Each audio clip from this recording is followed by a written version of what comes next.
So I follow the hunting and habitat pages quite a bit. And one thing that is talked about a lot on those pages are food plots. And food plots are great.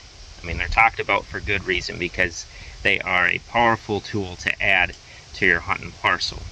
But when we have that level of attraction that a food plot creates, we need to learn how to manage that level of attraction.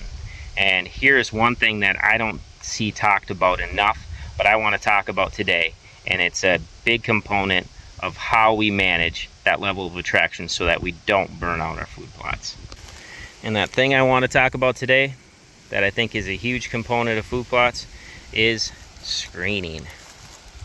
So you can see I have the food plot right here. It was just seeded about a week ago. Brassicas are getting close to ready to pop. Nice little no-till food plot here. So this is going to be an awesome looking food plot in about a month, but because it's going to be an awesome looking food plot, the deer will be on it, and I want to be able to manage this attraction so that we can hunt it during the hunting season. So the main way that I set this up to be able to make this food plot hunt well was to put in this screening. You can see here we got a beautiful switchgrass screen. So this switchgrass is, this is head height for me right here, so it's probably 7 feet tall, even a few sprigs that are a little bit taller. And it's set up to completely screen off the woodlot here so that we can access our stand. We only got one stand on this food plot way off on the edge over there, but we can access this stand clean so that the deer can't see us, we can't see the deer. We can sneak in clean. So it creates that added security component for the woodlot back behind it, so that the deer are forced to have to come out here in order to see what's out in the open country. Now this switchgrass was planted, I think 4 years ago. Our planting method for it was we had this whole food plot in beans the year prior, kept it sprayed really good because they were Roundup Ready beans.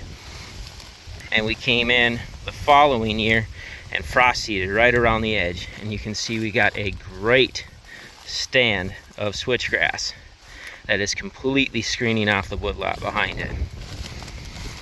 Switchgrass is probably my favorite screen because it's very low maintenance. I mean, you can burn it about every 4 or 5 years if you really want to keep it healthy and vibrant. But other than that, there's really nothing you need to do once you get it established. It's a little finicky to get established, but if you have a good, clean, prepped seed bed, it will take off for you. And you can see it is doing a phenomenal job of screening off this food plot. So if we get it like the deer's level, which is about right here, I mean, that is a very, very strong screen. Now the other piece I did was I did some edge feathering actually into this switchgrass. You can see I got trees in here to add that extra level of screening to this food plot. You can see right here I did some perpendicular edge feathering where I tipped the trees out into the plot. Now that switchgrass is actually growing up through the tree. You can see it back there.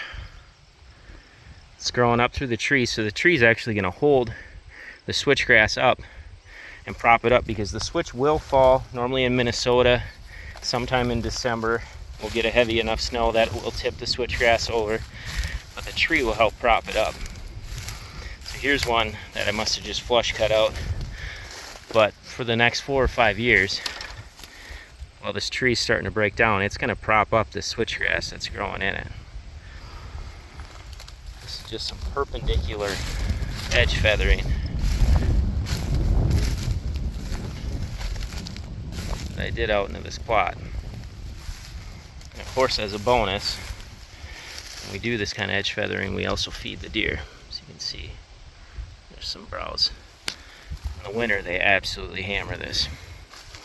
So I did some perpendicular edge feathering, but before all this was done, I added another layer of screening on the back side of this by doing some parallel cutting, hinge cutting, to create kind of that wall or screen effect. So really there's 3 different layers of screening to this particular food plot.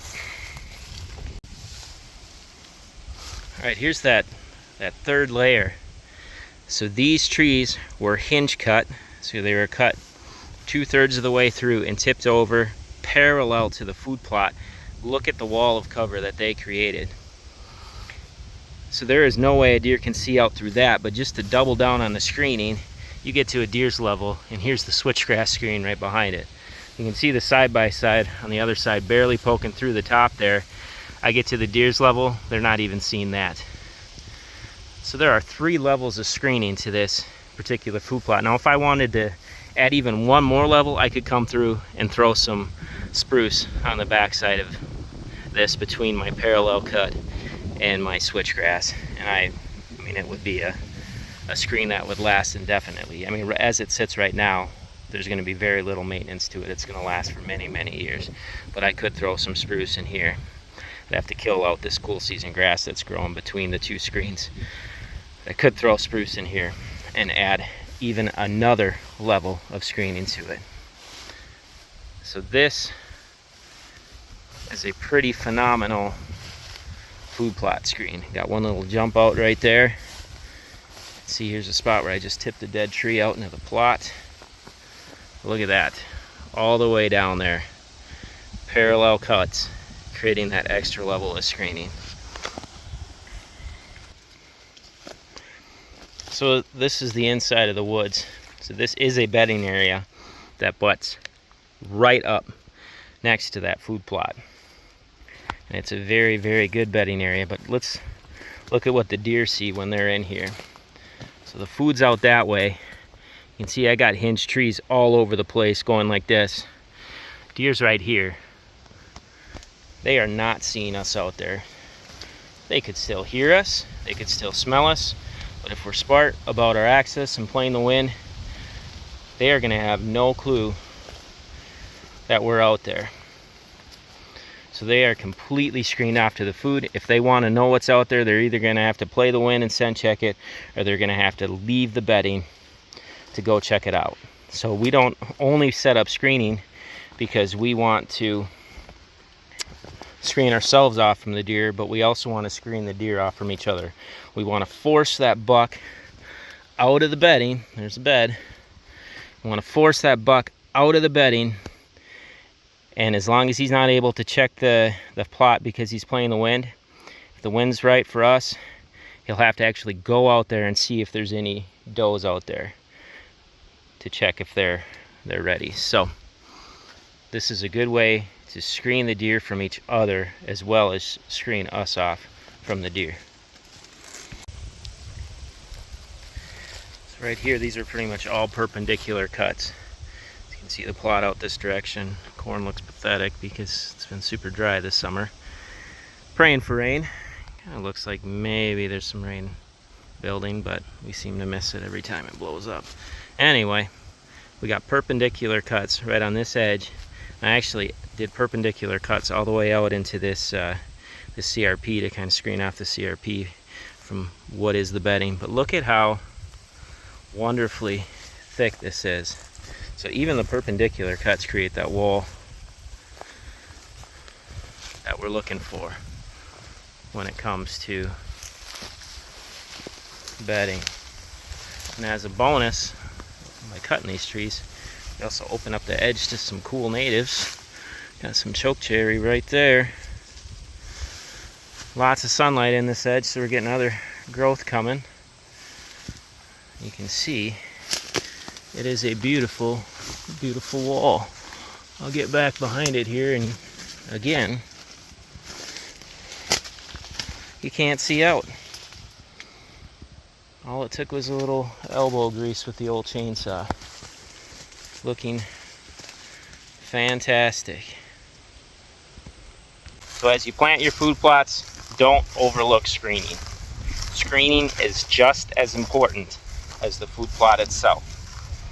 We don't want the food plot to end up doing more harm than good, so add good screening. All right, y'all take care. God bless.